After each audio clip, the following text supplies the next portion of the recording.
Hi friends and welcome back to your favorite UGC NET channel where we turn confusing paper 1 topics into something you can actually enjoy learning. Today we're going to talk about something that sounds complicated at first but becomes fun once you understand the basics. We're talking about the Unit 6 logical reasoning topic, fallacies. We'll discuss what fallacies are, explore their different types, and solve some actual previous year questions to see how they're asked in the UGC NET exam. So make sure to stick around till the very end of this video. But before that, sit back and relax. We have created a special PDF that summarizes this video and provides you exam ready notes. Just drop a message on the WhatsApp number on your screen or click the WhatsApp link in the description box and we'll send the handy PDF right to you. First things first, what exactly is a fallacy? A fallacy is a mistake in reasoning. It is when someone presents an argument that sounds logical but is secretly flawed. These arguments show up everywhere in our daily life, from debates and advertisements to social media and gossip. And friends, that is exactly why this topic is not just important for your UGC NET exam, but your daily life as well.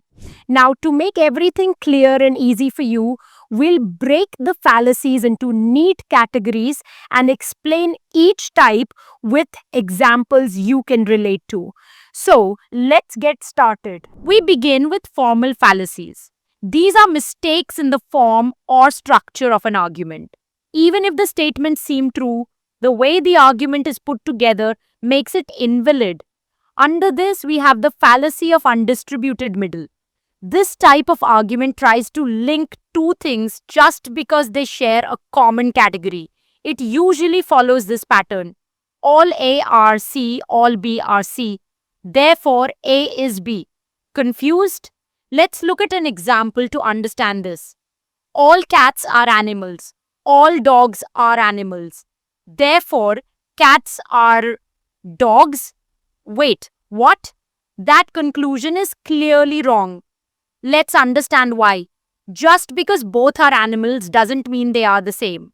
The middle term, which is animals in this case, is not properly distributed, making the argument invalid. This is known as the fallacy of undistributed middle. Friends, you can find this topic explained in detail in my Amazon bestseller, a book in which we have explained complex topics of UGC NET Paper 1 using real-life examples, images, and diagrams. In fact, our courseware on UGC NET Paper 1 book is India's only UGC NET book that comes with 100 plus video lectures and 4,000 plus unit-wise solved PYQs. Now we move on to informal fallacies. These are more common in everyday life and they happen when the content of the argument has a problem, even if the structure seems fine. Informal fallacies are divided into 4 categories based on the type of error in reasoning. They are fallacies of relevance, fallacies of weak induction, fallacies of ambiguity, and fallacies of composition and division.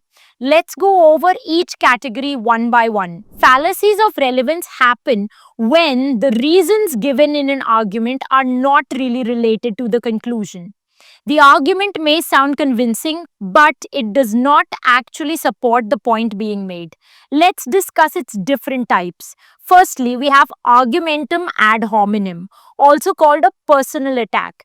This fallacy happens when the argument attacks the person instead of their argument. For example, someone says, "Don't believe what Ravi says about climate change because he failed in class 10. But failing a class once doesn't mean someone's ideas about science are wrong. So this is an example of argumentum ad hominem. Next, we come to argumentum ad populum, which is the appeal to popularity. Think back to your childhood. Remember when you told your parents, "But all my friends are going for the school trip," and they hit you with the classic line, "If all your friends jump into a well, will you also jump?" That's exactly the point. Just because something is popular doesn't mean it's right. This is the fallacy that happens when we assume something must be true just because many people believe it. Then we have argumentum ad verecundium, which is the appeal to authority. This fallacy occurs when someone relies on a famous person's opinion, even though they're not an expert in that field. For example, think of those toothpaste ads where a popular cricketer says, I trust this brand for strong teeth. Now, he might be an expert at hitting sixes, but that doesn't make him a dental expert. That's exactly what this fallacy is. Trusting a claim because of who's saying it, not because of the evidence behind it. Another fallacy is argumentum ad baculum, the appeal to force. Here, someone uses a threat instead of logic to win an argument. For example, your sibling tells you, you must agree to watch the movie I want, or I'll change the Wi Fi password. That's not an argument, that's pressure. When someone tries to win with fear instead of facts, that's appeal to force fallacy in action. Now we come to argumentum ad misericordiam, also known as the appeal to pity. This fallacy shows up when someone tries to win an argument by making you feel bad for them instead of giving a proper reason. For example, a student says to the teacher, Ma'am, please give me passing marks. If I fail this time, my parents won't let me go to the college fest. Feeling pity doesn't change facts, and that's what makes this a fallacy. Next is argumentum ad ignorantium, also called the appeal to ignorance. This fallacy says that something must be true just because it hasn't been proven false. For example, someone says, no one has ever proved that aliens don't exist, so they must be real. But lack of evidence against something is not the same as evidence for it. That's exactly what makes this a fallacy. Then we have ignoratio elenchi, or the irrelevant conclusion fallacy. This happens when someone answers a question but talks about something completely unrelated. It's a politician's favorite trick. For example, when asked about rising unemployment, they may say, look at how our roads have improved. That sounds nice, but it doesn't answer the real question at all. Changing the topic to avoid the issue. That's exactly what this fallacy is. Next is the red herring fallacy. This happens when someone tries to distract from the real issue by bringing up something totally unrelated. Imagine a detective asks a suspect, where were you the night the theft happened? And the suspect says, look at the tone in which you are speaking to me. What has gone wrong with our society these days? Is this the way to speak? That's a classic red herring. It doesn't answer anything but tries to divert attention instead. Then there is the strawman argument. This fallacy misrepresents what someone actually said to make it easier to attack. For example, person A says, we should take steps to reduce traffic congestion. In response, person B says, you want to reduce traffic congestion? So you want to ban cars? But that's not what person A meant at all. This is the strawman argument. Finally, we have the appeal to motive. This fallacy attacks someone's intention instead of their argument. For example, a person says, we really should be recycling more. It's good for the environment. And their friend replies, you only want to recycle because you want to look cool.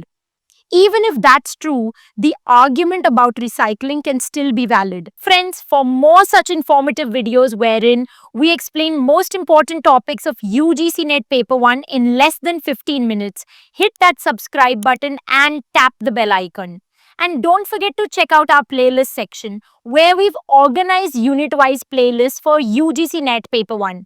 This way, you can find all the video lectures for each unit together, making your preparation so much easier. Now let's look at fallacies of weak induction.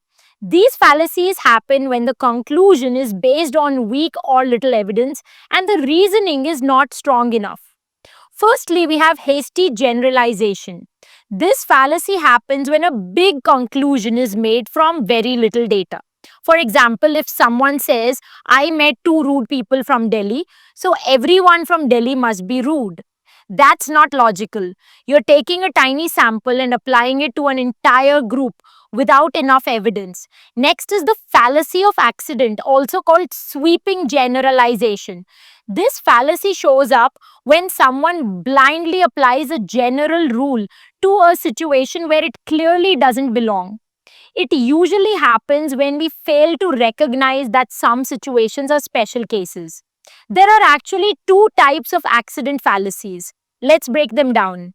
First, we have the direct fallacy. Someone might say, people who drive over the speed limit should be fined.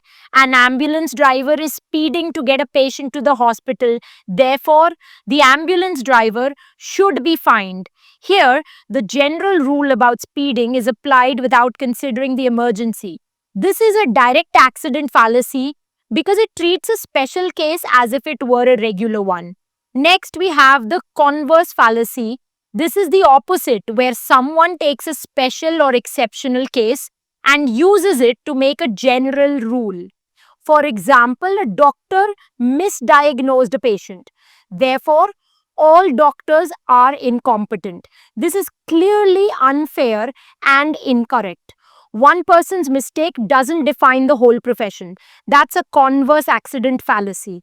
The next fallacy of weak induction is the complex question fallacy. This is when a question already assumes something unproven. For example, have you stopped cheating in your exams? The question itself assumes that the person has been cheating. The real problem here is not the answer, it's the question itself. Now let's talk about the fallacy of false alternatives, also called a false dichotomy. This fallacy shows up when someone gives you only two choices, even though more options exist. A classic example is something many Indian kids hear: either become a doctor or your life is ruined. This ignores the fact that there are many other great careers out there. Next is the slippery slope fallacy.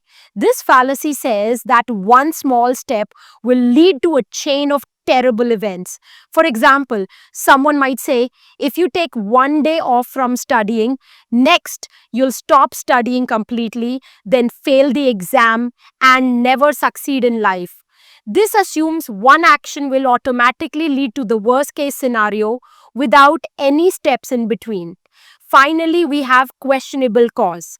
This fallacy connects two things and wrongly assumes one caused the other. For example, I wore my lucky socks and passed my exam, so the socks worked. It was probably your studying, not your socks. Now let's explore fallacies of ambiguity which happen because of unclear language or double meanings. Firstly, we have equivocation. This fallacy uses a single word in two different ways within the same argument. For example, a feather is light. What is light cannot be dark. So a feather cannot be dark. The word light is used first to mean not heavy and then to mean not dark. Next is the fallacy of accent. This fallacy changes the meaning of a sentence depending on which word you stress. For example, look at this sentence said in three different ways. In each case, the emphasis changes the meaning. Same sentence, different meaning based on how it's said. Finally, let's talk about fallacies of composition and division. These fallacies confuse what is true of the parts with what is true of the whole. First is the fallacy of composition. This fallacy assumes that if each part of something has a quality, then the whole thing has it too. For example, each brick is light, so the building must be light. But obviously that's not true. Then we have the fallacy of division. This is the opposite. It assumes that what is true of the whole must be true for each part. For example, just because a cake is delicious doesn't mean every spoon of flour or baking soda will taste amazing on its own. Now, let's look at some previous year questions to lock in our understanding of these topics. The first question is on your screen. The question here is asking about the fallacy where instead of replying to someone's argument, you attack the person making it. As we have learned today, that's called an ad hominem fallacy. So, the correct answer is option 2, ad hominem. Friends, if you are looking for more PYQs on this topic, you can refer to the Unit 10 questions in my UGC NET Paper 1 book that provides you 4,000 plus solved unit-wise questions with detailed solutions and hints. But hey, what if you are looking for online mock tests that can help you practice questions in online exam format? If that's what you're looking for, you can join our newly updated online mock test series with a wide range of full length tests available on the Arpita Karwa learning app. These tests perfectly replicate the UGC NET exam interface, providing you with a real life exam experience. Plus, after each test, you'll receive a detailed performance report and see where you stand in the All India leaderboard. It's a great way to identify your strengths and weaknesses and level up your preparation. Let's take a look at another question. The question here is about identifying a fallacy where someone wrongly assumes that one thing caused another just because it happened before it. In this case, the person believes ginseng tea cured their cold simply because they felt better after drinking it. But there's no real proof the tea caused the recovery. That's a questionable cause fallacy. So the correct answer is option 2, questionable cause. By the way, who doesn't love free stuff? If you want even more past year questions on this topic without spending a penny, head over to our website. Under the past year paper tab, you'll find all the PYQs from 2012 onwards. Ours is the only website that offers 150 plus official UGC NET paper, one question papers with authentic answer keys for absolutely free. So go ahead and grab those free resources while you can. Friends, that brings us to the end of our journey through logical fallacies. See, it wasn't so scary after all. That's it from my side for this video lecture. We'll meet very soon in the next video lecture. Till the time we meet next, happy learning, keep loving literature, and stay tuned to my channel.